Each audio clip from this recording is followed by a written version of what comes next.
안녕하세요. 화곡동의 집주인들이 갑자기 패닉을 합니다. 3억을 구해가지고 세입자한테 줘야 되니까 이제 벌어지는 일입니다. 결국에는 역전세, 역월세가 생기는 이유는 다름 아닌 전세 가격이 순식간에 내려가기 때문인 겁니다. 그동안에 전세 가격이 오를 때는 집주인 좋았겠죠. 전세금이 결국에는 돌려줘야 되는 돈인데 내 돈이 된 것처럼 전세금 올려가지고 1억씩, 2억씩, 3억씩 더 이제 돈이 들어오니까 좋아했겠죠. 근데 이제는 그 반대의 상황이 생긴 겁니다. 전세금 올려가지고 돈을 받았을 때 좋았던 것처럼 전세금이 내리면 집주인 입장에서는 세입자에게 전세금을 돌려줘야 되는데 그러한 것들이 제대로 작동하지 않으니까 이제 충격에 빠지는 거죠. 결국에는 저렇게 역전세가 벌어지면 집값은 연달아서 내려갈 수밖에 없다라는 겁니다. 지난 문재인 정부 기간 동안에 집값이 너무 많이 올랐습니다. 2배가 올랐죠, 2배. 저도 이제 화곡동 근처에 살았었거든요. 그때가 이제 언제였나 생각해보면 한 2016년, 2017년쯤이었던 것 같습니다. 제 아는 지인이 이제 목동 쪽에 이제 살았었죠. 목동하고 이제 그 등촌동, 화곡동 이쪽 주변에 살았었어요. 그 당시에 이제 30평대 아파트 전세가 4억이었어요. 매매가는요? 매매가는 4억 한 5천 전후였어요.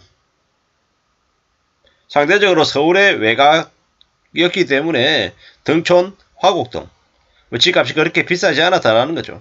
근데 지금 따져보면 그때하고 비교하면 5년 전하고 비교하면 2배가 뭡니까? 와, 정말 이 지역에서 매매가가 저렇게 높은 게 사실인가라는 생각이 들 정도로 엄청 많이 올랐던 거죠. 이제 그랬던 탓에 전세 가격도요, 미친 듯이 올랐어요. 그러다가 이제 지금 조금씩 전세 가격이 조정이 되고 있는 거죠. 강서구 화곡동에 12월부터 우장산 숲 아이파크가 입주가 된답니다. 입주작이 본격적으로 시작 안 됐는데도 33평 전세 호가가 8억 5천에서 5억으로 25평은 7억에서 4억으로 떨어졌답니다.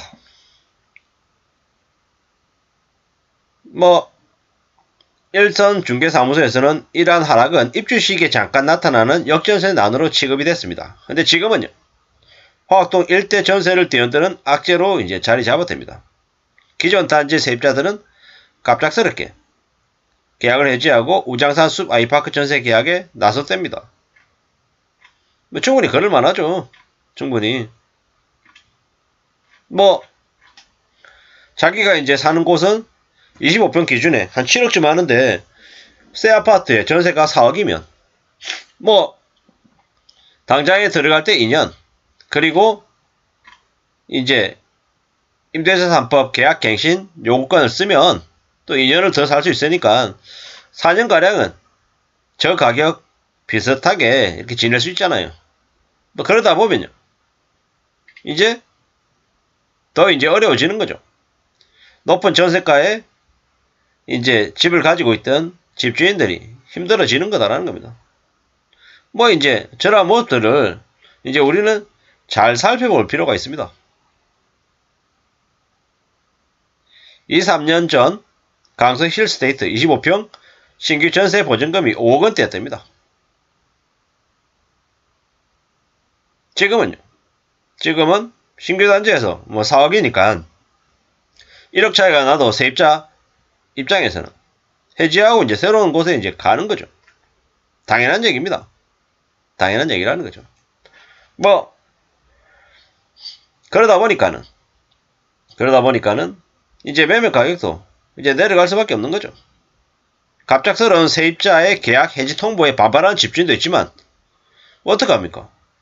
답이 없는 거죠. 계약 해지 통보하고 3개월 지났는데 집주인이 전세 보증금을 안 돌려주면 전세금 반환 소송으로 대응할 수도 있고 뭐 세입자는 소송을 통해 가지고 보증금하고 지연 이자까지 받을 수 있다라고 하죠. 뭐 물론 이 소송이라고 하는 게 금방 벌어지는 일은 아니죠. 시간이 제법 오래 걸린다라는 겁니다. 확실한 건 뭐 소송보다는 세입자와 집주인이 협의해서 사항을 이제 조치하는 게 이제 가장 나은데요. 뭐 결국에는 집값이 전세값이 내려가는 시기에는 집주인이 세입자의 처지에 맞춰서 움직이는 게 조금 더 현실적이다라는 겁니다. 뭐 이런 상황까지 올 거라고 집주인들이 미처 생각 못했을 겁니다. 하지만 이러한 사항들은 뭐 점점 더 확산될 거다라는 거죠. 전세 거래가 침체가 되고 있고 중도해지 문제가 점점 늘고 있답니다. 임대차 3법 시행 초기에는 집주인이 실거주하겠다라면서 세입자의 갱신 요구를 거절하는 문제도 있었죠. 근데 지금은 이제 그 반대라고 합니다. 상황이 이렇게 사람들의 분위기를 바꿔놓은 거죠. 전세금이 떨어지는 건 결국에는 집값이 떨어지는 전조현상이 아닌가라는 생각도 들고요. 전세가가 떨어지고 매매가도 떨어진다. 그러면 뭐 집이 없는 사람 입장에서는 뭐 집을 좀 싸게 사고 싶은 사람 입장에서는 당연히 환영할 모습이고, 근데 집값이 아무런 영향 없이 그냥 뚝뚝 떨어지진 않죠. 지금 현재 시세에 맞춰서 전세를 살고 있는 사람, 그리고 전세를 준 세입자들, 양쪽 다 곤란한 사항들이 생길 수밖에 없다는 겁니다. 너무 무리하지 않는 범위 안에서 집주인과 세입자가 뭐 협의해서 이러한 사항들을 순차적으로 좀 상을 맞춰서 멋있게 나가는 게 좋지 않을까, 이런 말씀도 드려봅니다.